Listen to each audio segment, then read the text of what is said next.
Jim Edwards here for episode 8 of the Skinny G podcast, and yes, we have an extra special guest this week. We have the number one contender for the UFC welterweight title. It is Stephen Wonderboy Thompson. We talk about his upcoming rematch with Tyron Woodley on March 4th at T-Mobile Arena in Las Vegas at UFC 209. We talk about what adjustments he's made since their first fight back at UFC 205, and he also gives me his thoughts on the other man in the division currently waiting a title shot, Mr. Damian Maia.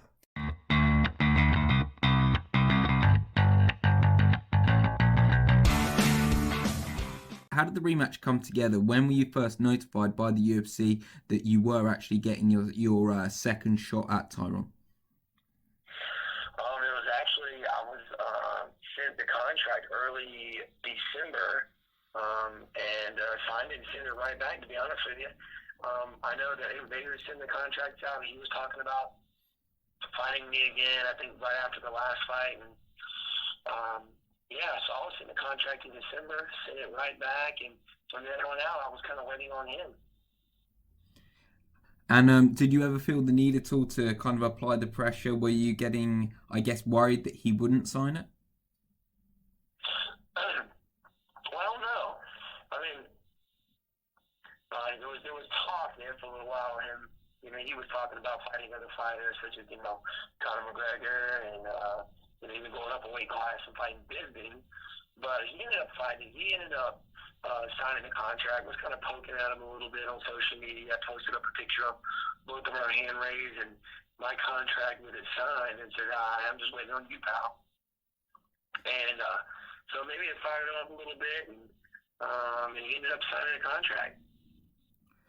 For sure, it's on, and you've done a few interviews before this, and you've been saying that a really important thing for you to do before the second fight is build more size. Now, how have you been going about that? Have you been using a new trainer? Have you been changing up your diet at all? You know what? Kind of kept the same diet. I did hire a strength and conditioning coach, which is someone I haven't been using. I haven't been using a strength and conditioning coach, been kind of doing my own thing. And man, that way. I mean, I'm back up to like 190, 195, just kind of staying around there. Nothing too crazy, a weight that I used to walk around at anyway.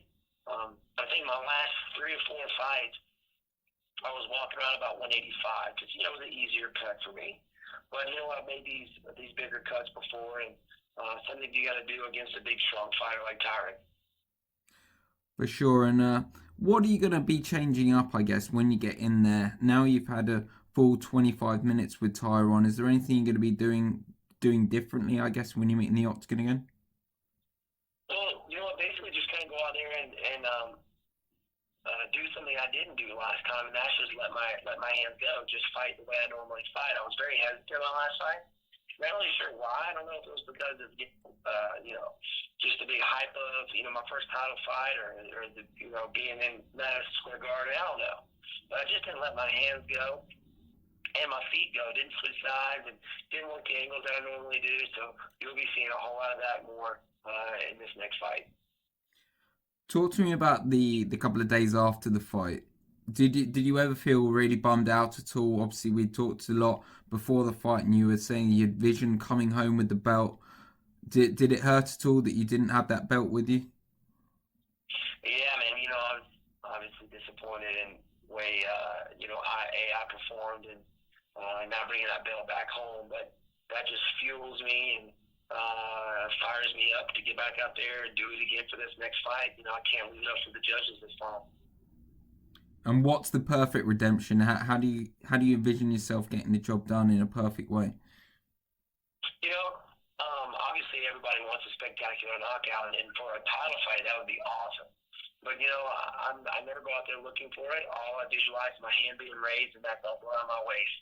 So if the knockout happens, it happens. If it doesn't, it doesn't. I'm going to be ready for a 5-5 round war. For sure. You were talking about the pressure of, I guess, maybe performing in Madison Square Garden getting to you. Now you're in the T-Mobile Arena in Vegas, and you're the main event. How do you deal with the pressure this time? Well, I thought most of my fights have been in Vegas. So, I do feel comfortable fighting there, too. You know what? The pressure's still there, too. I mean, it's a title fight. But you know what? My head is on right. I've experienced that before. Obviously, my last fight being in New York City. And, I've taken Tyron's best shots. And I've taken the best Tyron five in a round. Like I said, that gives me the confidence to go back out there and do it again, to bring this title back home. For sure, Tyron and you have never really been short of a word for one another, but I guess in the last few weeks it's got a whole lot more serious. There's allegations of race coming into it. Have you felt that's been a bit uncalled for and unjustified, I guess, in the situation? You know what? I try not to get into that stuff, and the only thing I want to happen is for Tyron, because I don't want him to be distracted with all that. I know he's talking about race and how he's treated, as one of the worst hated, champions. And I mean, to be honest, the guy hasn't been champion long enough to feel those effects, I think. I mean, so my true advice to him is, focus on the fight, because I want Tyron to be the best 170 fighter without any distractions when we step out there March 4th. Do you believe he respects you? Do I think he respects me? Yeah. Of course, he said in the past that he doesn't respect me. He respects me as a fighter, but not as a man, which is something I was like, wait a second, I didn't understand. But I think he does a little bit more after that last fight, because he knows I'm not an easy guy to put away. So a lot of these guys, they pump themselves up by the trash talk and saying these things, but I think he respects me, to be honest with you. On March 4th, if you win, would you say the trilogy fight, I guess, between you two is the one that would even make sense? Is that something that you would want? You know what? It really depends on the fashion of the win, I think. I mean, if it was really, really close again, then probably so. But if we go out there and do business like we know and I know I can do, don't leave it in the judge's eyes. If there is a legitimate win, I don't think there's no need for a triple fight, a trilogy. So we just got to go out there. I got to go out there and do what I know I can, and win in either a spectacular way or a unanimous decision. There's another guy kind of, I guess, playing a role on the sidelines here. It's Damian Maia. How would you feel in his shoes? Would you understand that he's feeling a little frustrated by the fact that he's having to wait even longer to get his own shot at the belt? Oh yeah, definitely, man. I mean, I bet he is frustrated. He's a very talented fighter, and definitely deserves a title shot. But you know what? It is what it is. We ended up drawing last time, and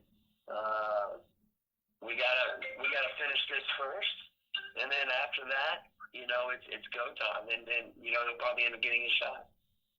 And what do you make of the rest of the welterweight division at the moment? Jorge Masvidal caused, I guess, a big noise last weekend when he beat Donald Cerrone. What do you kind of make of Masvidal and his rise up the division? Masvidal is an excellent fighter, great stand-up fighter. Did a very good job against Donald Cerrone, I believe. Man, anybody in the 170 division, especially in the top 10, top 15, are very scary dudes to step out in the octagon with. So those are guys I'm looking at as well.